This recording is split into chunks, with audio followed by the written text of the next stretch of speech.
from the westernunion.com VIP Lounge.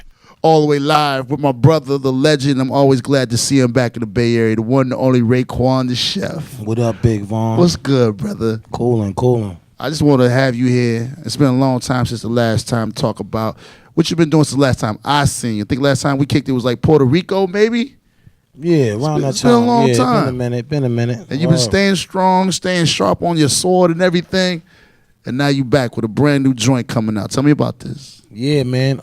I just been working though, you know, part-time dad, full-time dad, all the way around when it come to love, but part-time dad, part-time artist, like really jumping back in my zone and doing what I love to do. So, you know, we've been having to make some adjustments. You know, I got back up in the studio and started going even crazier. You know, I was getting the proper production. Everything was just feeling good. The team was organizing things, and, you know, we just was just doing what we supposed to do. Now, you know, I've been knowing you a long time, and I know the way it feel you make the records, man. You like to feel the records. You like the soul to come through the records, man. What is the process of making the records now? My process is simple. It's just, you know, I might be in the car listening to some old school music and vibing out, and I'll go in the studio and hear a ill beat after that, and that ill beat combined with what I'm listening to, and now I could really get creative. Yeah. So, you know, I just been getting a lot of great production, man. I've been, you know, exploring that option more than ever now because, you know, ever since Cuban Links 2, you know, we pretty much put ourselves back on the map in a great way. So, you know, producers, everybody, you know, from new to old, you know, I'm just giving everybody a shot, and dudes is really delivering. So it's keeping me, it's like having homework in class and you prepared to do your work. Yeah. You like, yo, I got this. I know this work. Yeah. And that's just what it been for me, like just a lockout.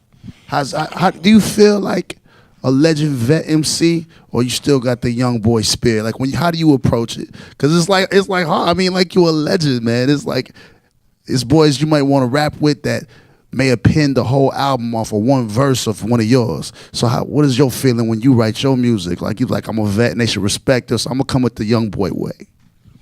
You know, it's just automatic. Go in and do the job, man. You know, I only go off of the energy that I was given through the years. You know, the 20 years of being in the game.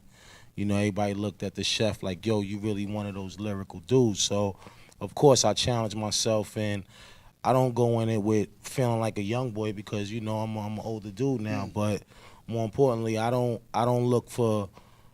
take it like how I took it back in the 90s. You know, you get up in that booth, you spit something, you make sure that it makes sense, and you getting your point across.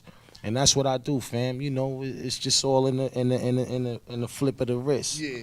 The wrist, you know, the pot is stirring, and I'm just, you know, just doing what I'm supposed to do, the normal.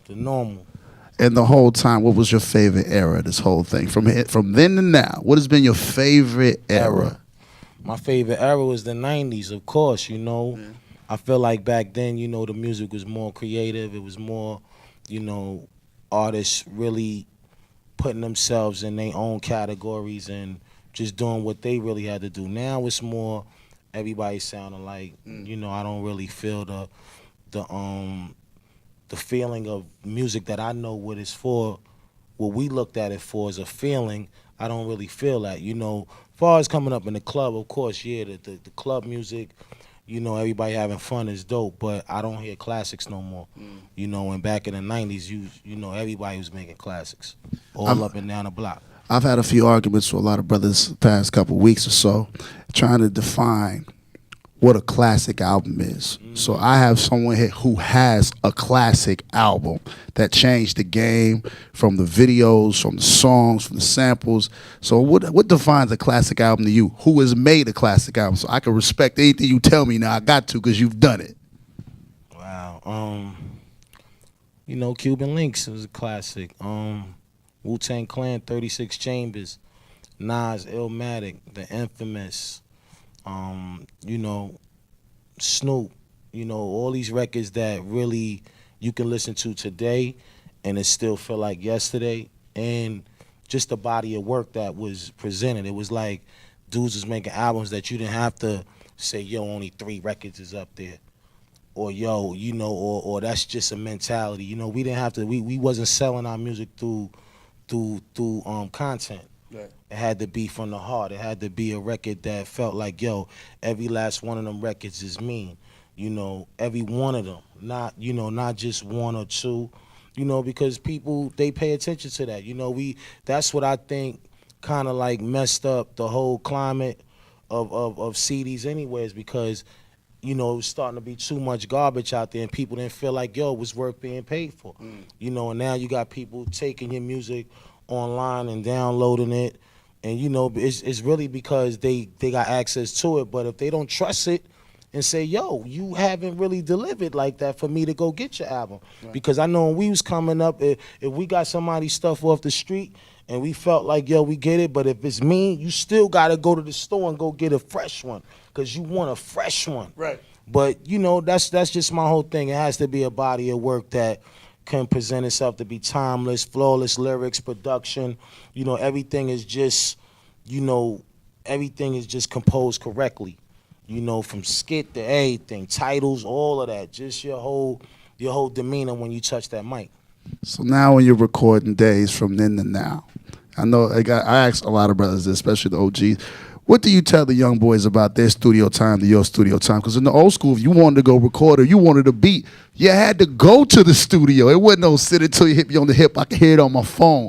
Nowadays, it's better. You know how it is. You had to get the DAT. You know what I mean? What's the process now? You like the older process or the new process where it's instantaneous? I mean, we in a digital world now, Vaughn. So everybody's gonna try to get it their own way. But for me, I go back in the studio. I like to listen to the music. I like to sit down and vibe to it. I can't really vibe to it on the phone. I can't hear it because I'm the type of dude that I play my music loud. Speakers. Yeah, I need speakers, and that's even a part of having great chemistry when you in the studio too. Is that how you listen to your music in order to make a classic album? So, I just go in there, put the beat up, and what I don't like, but I gotta respect, is like if I wanna do a record with somebody, 9 times out of 10, today you might have to just fly it to that person. You be lucky, you be happy if you could sit down and create it in the room, and I had the opportunity of doing that with a few of these records. But it's just all about being able to get up in there, man, and just plug in, hearing it on a thing and doing it. If you nice like that, if that makes sense for you, then that's your thing. I mean, all right. That's why they making these little baby machines and all this for cats to be able to do that. Right. So I guess we living in a digital age, digital era right now. I'm gonna get on a real fan question. I'm about to fan out right now. I'm gonna dig deep on this. I'm gonna fan out on this one. I'm gonna say, for a while you knew it too. You was the flyest dude in the rap game. What trends did you set? Now I'm gonna tell you, made the brothers buy a lot of stuff. I bought a Haley Hansen jacket because of you, fisherman hat because of you. You know what I'm saying? You let a lot of brothers rolling up the pants leg like you. So you know what it is. Name some of your favorite trends that you set, that you set. Oh, a lot, man. I mean, just from off the albums, the titles of the changing our names. Like, even though everybody know me as Raekwon, right, it's like my name is Lex Diamond, is because I might have felt like that, and I might have just been on some diamonds, whatever. So I know the names. We told dudes to put wallabies on their feet. The Half Moon Caesars, and look at the smile on him. You know what it is. It's too many, B. I know you think about it from times many. Like, yo, like you really showed a lot of us, and to this day, no one was flyer. The jewelry was crazy. What did you do with the tarantula? I don't even know where. I might have left that somewhere. Like just the classic? Forgot about it, B. I mean, I don't know. I might have melted it down and did something, got rid of it, but I like to design my own jewelry. Like anything you see me with, you can't buy mine out of the store. Right. I like to go pick out, the right diamonds and then create something, or the right gold, and say, yo, flip it this way. But I always was like that, man. So switching that chapter, what's for the future chapter for Raekwon? What we gonna do next, man? Oh, the chef, Team Chef and myself, we got a lot of work to do. It's all about really just, keep delivering great albums because, I got a distribution thing going. And that's how I do my thing now. Shout out to my partners at Caroline. We've been doing a lot of business as far as, selling a lot of records, globally. And, that's my thing now. So I got to keep delivering. But outside of that, we've been working on a documentary because this year is the 20th anniversary of that album, that legendary album, Only Built for Cuban Links. So that's important to me, and I want to give a documentary to that. And we're gonna give it to you the way you would imagine it to be. I'm not rushing it. We're about 35% in. We got a gang of knowledgeable legends, soldiers, everybody just basing their opinion on that album. And, me and Ghost, of course, we talking about the good old days and talking about how we made it and all the stuff that came with it, the controversy, whatever that anybody might have wondered about. Right. You get to see all of that, though, next year and, the first quarter next year. Now, I know it was like a flash. It was zooming by you when you was making the legendary album. Did y'all take pictures and make videos, or was it just like studio time, recording, put it out, and you was like, yo, so now y'all making a movie, y'all looking for stuff? I'm going to let you see. You guys see it, It's going to be interesting, though, Yeah. It's a lifetime of work for us, though, but more importantly, it was just us young back then. We was younger, so, I was more hyper back then, too. So like I said, we just gonna vibe with y'all, and I think this is something that y'all really gonna look forward to seeing. Hopefully, the movies, we might go to Netflix or we gonna go somewhere. Man, we need an Oscar for this. We need an Oscar for this, Golden man. Globe. We gotta get all that. We gotta take it to anything they got. Globe getter. Let's get it there. The new album's finna come out. Yeah, Where you fly gonna drop that? International Luxurious Art, no doubt. It's coming out in like 2 more weeks or something, a little bit over 2 weeks. I'm excited. It's a dope project. It's a more energy, Ray.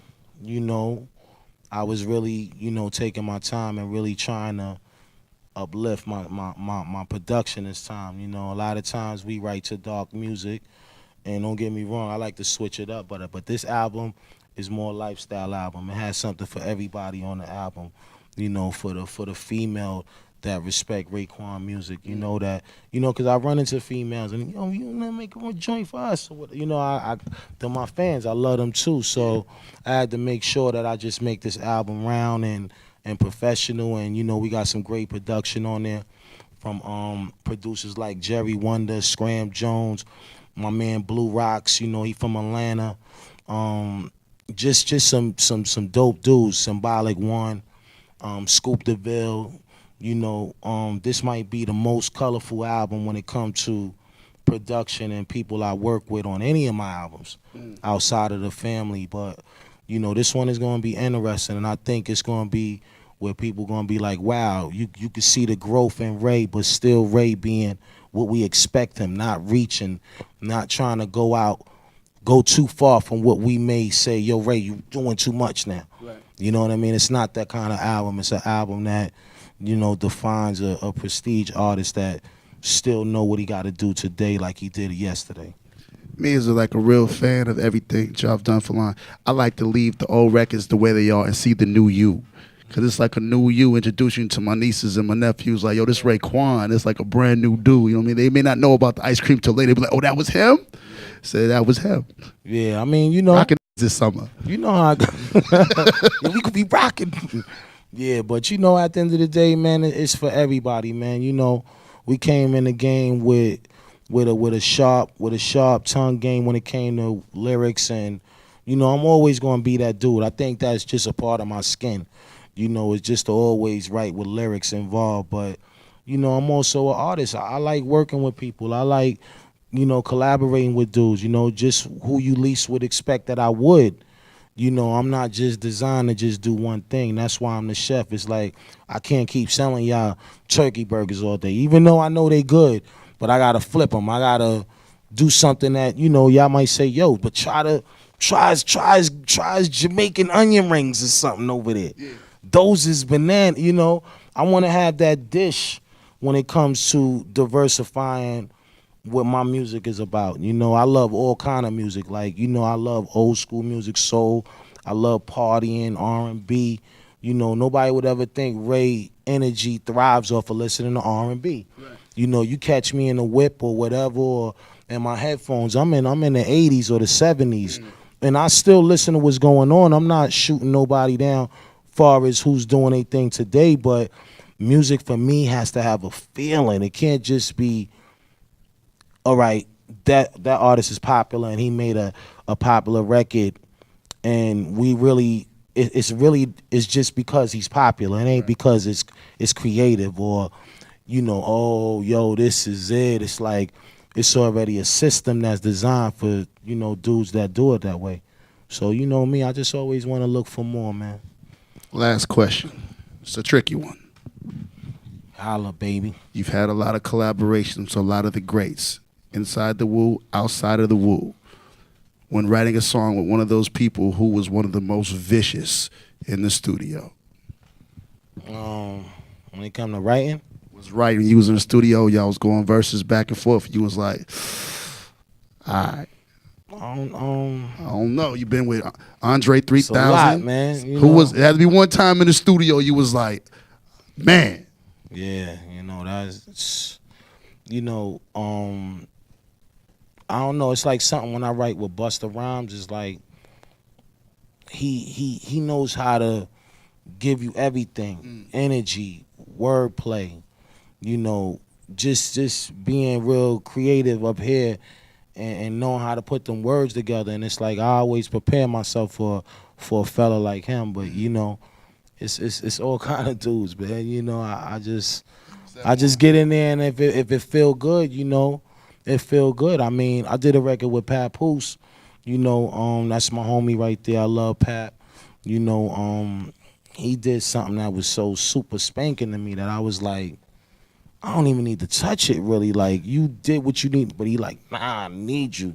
And what I do is I just follow up. Right. I just, you know, keep the record where it need to be at, and not really try to, you know, I don't really try to go crazy.